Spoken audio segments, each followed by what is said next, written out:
और अनिल मिश्रा जी जो homeopathic doctor थे, आरएसएस की पृष्ठभूमि से जुड़े हुए थे, गोपाल राव जी जो कर्नाटक से आपने लाकर बनाया, अर्जुन देव जी जिनका 17 साल तक तबादला नहीं किया गया, ऐसे जो लोग थे, ये अगर इनका नार्को टेस्ट हुआ, इनका पॉलीग्राफ टेस्ट हुआ, तो निश्चित तौर पर जो हैंडलर है राम मंदिर के चढ़ावा लूट का, जो आका है, जो उसका सरगना है, जिसने साजिश रची, जिसने षड्यंत्र किया और प्रयोग के तहत राम मंदिर में बार बार लूट खसोट करता रहा। योगी जी कह रहे हैं किसी को बख्शा नहीं जाएगा। अरे भाई, क्या योगी जी बख्शेंगे? हैं? अनप शनप बयान दे रहे हैं, दिलवाया जा रहे हैं, लीपा पोती की जा रही है।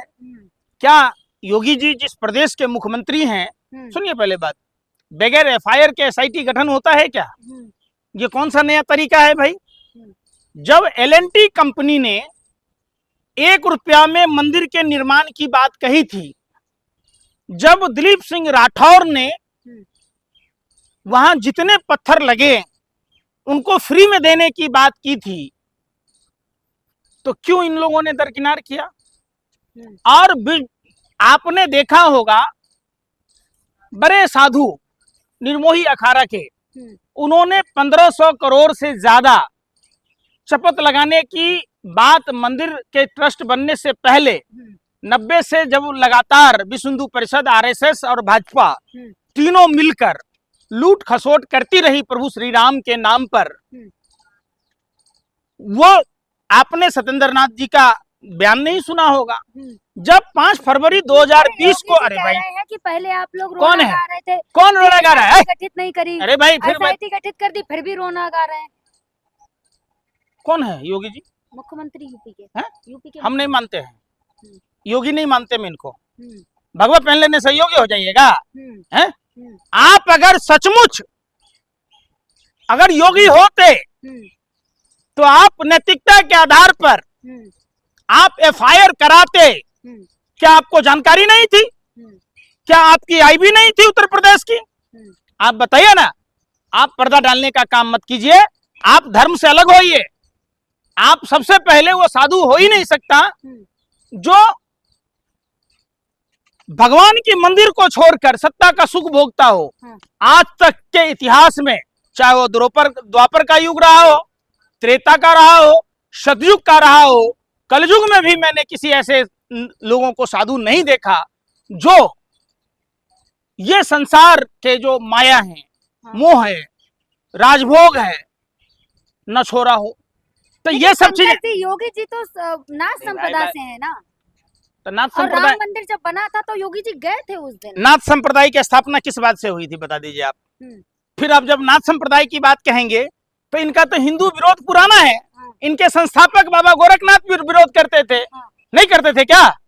अरे करते थे कि नहीं? बता। हाँ, अकेले की करते थे ना, तो फिर हम उनको साधु कैसे मान लेंगे? फिर हिंदुओं में बंटवारा कैसे कर रहे थे? आप समझिए बात को। धर्म से ये उतना ही ये धार्मिक हैं। अगर योगी आदित्यनाथ जी साधु होते तो क्या नितिन नवीन पर एफआईआर दर्ज नहीं कराते? बताओ आप। जो आराध्य प्रभु श्री राम के परम भक्त हनुमान जी को नचवा रहा था, आप बताओ। जब प्रधानमंत्री पतंग बनाकर उड़ा रहे थे तो ये साधु होते तो विरोध नहीं करते? कट्टर सनातनी है। कोई छोटा या बड़ा कोई नहीं होता, अपराध अपराध होता है, कोई भी अपराध हो। चोरी चोरी है, छोटी या बड़ी का कोई मतलब ही नहीं है। क्या इसमें सरकार भी जिम्मेदार है? क्योंकि सरकार के इशारे पे ही मंदिर के ट्रस्ट का गठन हुआ था, सरकार ने ही किया। सरकार के इशारे पर मंदिर का ट्रस्ट गठन नहीं हुआ था, सुप्रीम कोर्ट के आदेश पर ट्रस्ट का गठन हुआ था। सुप्रीम कोर्ट ने सरकार को आदेश करा ट्रस्ट का गठन करे, उसके बाद सरकार ने ट्रस्ट का गठन किया। सरकार के लोग जिम्मेदार है इस चोरी का? सरकार के लोग नहीं, ट्रस्ट के लोग जिम्मेदार हैं। विश्व हिंदू परिषद या आरएसएस? कोई संगठन नहीं जो वहां पर बैठे कौन से हैं। संगठन से है? संकट राय किसी संगठन से नहीं हो, उस विषय में मैं नहीं जाना क्यों नहीं चाहूंगा। जाना चाहते हैं आप? आपको जो नहीं देखिए, चंपत राय सुनिए थोड़ा डिस्टेंस बनाए रखे। मैं यहाँ पर एक ही चीज कहूंगा, देखिए मनमोहन सिंह जी थे, भाई साहब प्लीज, बोलिए। मनमोहन सिंह जी जब प्रधानमंत्री थे, देश में इतने घोटाले हुए, लेकिन मैं ऐसे उनको व्यक्तिगत तौर पर जो उनके लिए मैं कहता हूँ, भैया सुनिएगा, व्यक्तिगत तौर पर उनके लिए मैं कहता हूँ, मनमोहन सिंह स्वयं चोर नहीं थे, लेकिन चोरी होते हुए देखी है ना, इसलिए वह अपराधी है। चंपत राय जी चोर नहीं है, चोरी होते हुए देखी, उसको है ना ढका, इसलिए वह भी अपराधी है। किसी भी अपराध को होते हुए देखना, खामोश रहना, वह भी आपका अपराध है। हो चुका है, आप नहीं देख रहे हो, आप अंधे हो। यहाँ पे पेपर लीक हो रहा है, सरकार अरे भैया किसने कहा? आप अभी आए हैं, इनसे पूछिए हमने क्या कहा। आप अभी आए हैं, आप कह रहे हो सरकार। पूरी भारतीय जनता पार्टी, बौखलाना शब्द तो शायद ठीक नहीं होगा, बिलबिला गई, बिलबिला गई, खुलेआम गालियां देने पे उतर आई है, ट्विटर पे, फेसबुक पे, हर जगह। तुम्हारी हिम्मत कैसे हुई सुंदरकांड का पाठ करने की? मुझे लगता है अगर ये हालात रहे तो फिर तो देश में इस करोड़ों हिंदुओं को पूजा पाठ करने के लिए भी बीजेपी की परमिशन लेनी पड़ेगी।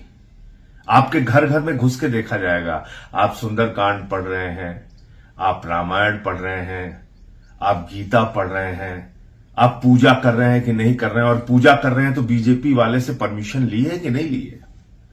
मंदिर में जाना हो तो इनसे परमिशन, सुंदरकांड का पाठ करना हो तो इनसे परमिशन। इनको कहां टेंडर मिला हिंदू धर्म का? कैसे ये अपने आप को हिंदू धर्म का ठेकेदार मान के बैठे हुए हैं? ये आपको सोचना होगा। और मैं भाजपाइयों से कहना चाहता हूं, भाजपाइयों इतना मत बिलबिलाओ। तुम्हारे केंद्रीय मंत्री से लेकर प्रवक्ता तक सारे लोग गालियां देने पे लग गए हो, इतना बिलबिलाओ मत। अभी तो सुंदरकांड का पाठ हुआ है। किस लिए हुआ? प्रभु श्री राम के मंदिर में करोड़ों का घोटाला और चोरी, चंदा चोरी तुम्हारे लोगों ने किया। तब तो तुम लोग नहीं बोले, चुपचाप थे। हमने सुंदरकांड का पाठ करके प्रभु से प्रार्थना की है, चंदा चोरों के खिलाफ कार्रवाई के लिए भगवान बजरंग बली से आशीर्वाद मांगा है। प्रधानमंत्री के खिलाफ हस्ताक्षर अभियान भी चल रहा है। तो मैं अभी आप लोगों को यह समझाना चाहता हूं, परेशान मत हो। अभी तो सिर्फ सुंदरकांड का पाठ हुआ है। जब लंका कांड का पाठ होगा तो तुम्हारी क्या हालत होगी तुम समझ सकते हो।